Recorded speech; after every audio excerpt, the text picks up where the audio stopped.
Gen Z recruiters, yeah? Yep. Gen Z employers. What is like one of the most valuable things that they look for?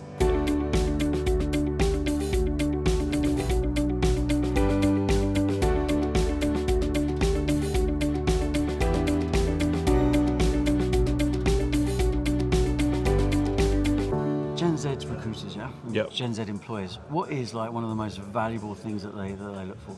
Insights, I think, understanding of the audience, wanting to know where they engage, what they're engaging with, what their opinions are, what their verdicts are, to shape that attraction strategy. Yeah, nice.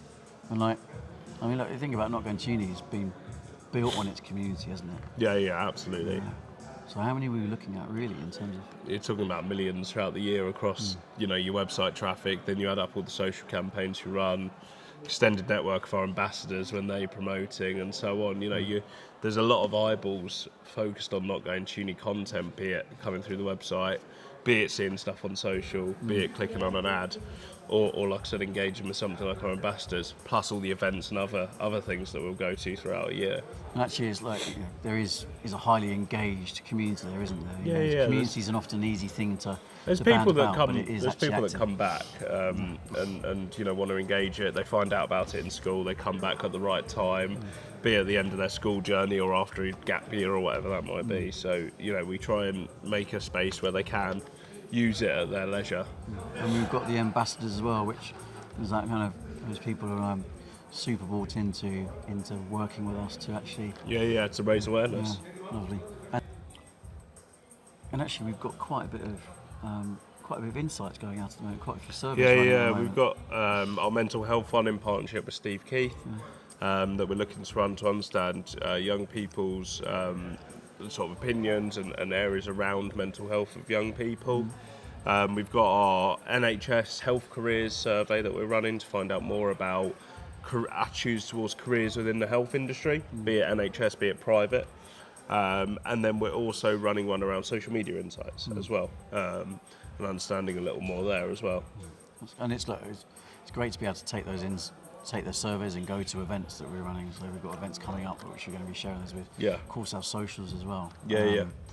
And it's great because when I look at what you guys are doing, it's great to see that you've got actually the opportunity to have access to these various different surveys, but also the chance to then do syndicated research or even bespoke research, because there might be some questions that employers have. People want to drill into more, and that's also fine. Occasionally you need to drill into something further to understand how, a specific. We've done it for a brand previously. An audience looks at your brand specifically or your industry, because maybe a broad brush answer doesn't work if you work in a very niche industry, for example. That young people haven't got an understanding of, as one example. Well, I mean, I've been to events over the years, and when you see a few young people on stage, and then all of a sudden you're seeing they're answering questions, all of a sudden everyone's taking notes. It's on another level these days because of the reach that is available, isn't it? Those insights are extremely valuable. Exactly, it's value. It's they don't stupidly. They don't look at their own organisations to get some of that insight when you can. But we've got them before they've even come in the door, which I think is a very different audience, because the ones who are in your door already like you, already have a great opinion of you, otherwise they wouldn't be in the door. What about those that chose not to? Their opinion is just as valuable to understand why.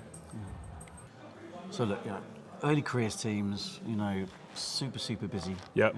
Often relatively small teams. Yep. What's the way to make sure they have a solid strategy and plan rather than just kind of copy and paste and replicate what they do each year? I think you've alluded to it. There needs to be a constant evolution. One of the ways to do that is make sure you've got the right kind of people in a room, having those kind of conversations in that sort of workshop format, and having people with lots of different opinions. And maybe different levels of experience, different age demographics and so on, different supplier, non-supplier, to ensure there's a mix of viewpoints in there to formulate, okay, this is what we did last year, this is where we need to get to. What's changed in that year? What's the industry insights that we might need to lean on? What are, some key KPIs we need? How do we need to feed that back to the business and so on? I think the workshop format's the best way. not always just an off-the-shelf sort of package, an off-the-shelf solution for everything. It doesn't always work like that. Which meetings are not always productive. You could say that meetings can be a killer of time, Yeah, time, absolutely. especially precious time. So workshops are great because there's this thing about actually having a structure to going, let's get these people kind of subject matter experts in your organisation together. Ultimately, you will have a vested interest in bringing in talent into the organisation. Yeah. But then going, right, let's actually look at what are the challenges and let's talk about that. I remember no one in there is more of an expert than others, exactly. just because marketing say this and HR say this and blah blah says this and early careers says this, and they might all differ, but that doesn't mean anyone's wrong. Yeah. It just means that how do you formulate those, maybe all three good ideas into one, or how do you take bits of all three of those? I think it's not a case that it's all HR or it's all recruitment or it's all this or it's all that. It's sometimes a bit of everything. Absolutely. I think what I like a great tactic is to basically go, you work together but alone. So that's where you get the old post notes out and people just saying, right, we're going to spend 5 minutes just jotting down what we think are the biggest challenges or the key points of a user journey. And then literally up on the wall. Backwards from there. Yeah.